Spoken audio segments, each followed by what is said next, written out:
বগুড়া শহরকে আরো সুন্দর করবার জন্য মাননীয় প্রধানমন্ত্রী আরো কিছু অনুশাসন জারি করেছেন। মাননীয় সংসদ সদস্য রেজাউল করিম বাদশা সাহেবের সাথে পরামর্শ করে, প্রশাসকের সাথে পরামর্শ করে এই বিষয়গুলো নিয়ে আমরা ইতিমধ্যেই কাজে হাত দিয়েছি। আপনারা শুনেছেন বগুড়া পানি সরবরাহ ও পয় নিষ্কাশন কর্তৃপক্ষ নামে একটি প্রতিষ্ঠান বগুড়া ওয়াসা, এটার পদক্ষেপ শুরু করা হয়েছে এবং কার্যক্রম চলমান আছে। সহসাই এটি ওয়াসা গঠিত হবে এবং বগুড়া পয় নিষ্কাশন এবং পানির দায়িত্ব তারা নেবে।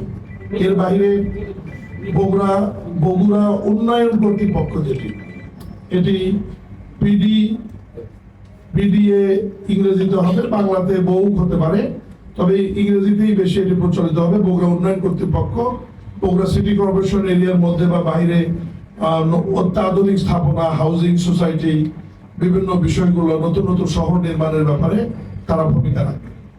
এবং আপনারা গতকাল সম্ভবত পুলিশ মহাপরিদর্শক আইজিপি বগুড়া অবস্থান করছেন, উনি বোধহয় সম্ভবত গতকাল না আজকের বক্তৃতায় এটা বলেছেন যে বগুড়া মেট্রোপলিটন পুলিশের আদলে কাজ চলছে এবং মাননীয় প্রধানমন্ত্রী যখন বগুড়া সফরে পরবর্তী দিনগুলোতে আসবেন সময়তে, সেই সময়ে বগুড়া মেট্রোপলিটন সিটি, বগুড়া ওয়াসা, বগুড়া উন্নয়ন কর্তৃপক্ষ সহ সিরাজগঞ্জ, বগুড়া রেল লাইন চালু, বগুড়া ফুটবল স্টেডিয়াম সহ মাননীয় সংসদ সদস্য রেজাউল করিম বাদশা সাহেব গত পার্লামেন্টে আরো অনেক কিছু দাবি বগুড়ার মানুষের জন্য উনি করেছে। এই বিষয়গুলো প্রক্রিয়াধীন রয়েছে।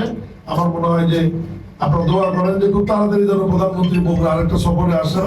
মাননীয় প্রধানমন্ত্রী যত বগুড়া সফর করবেন, বগুড়ার উন্নয়ন তত ত্বরান্বিত হবে এবং বগুড়ার মানুষের কাছে এই জিনিসগুলো দ্রুত পৌঁছবে। আপনার সবার প্রতি আমার অনুরোধ থাকবে,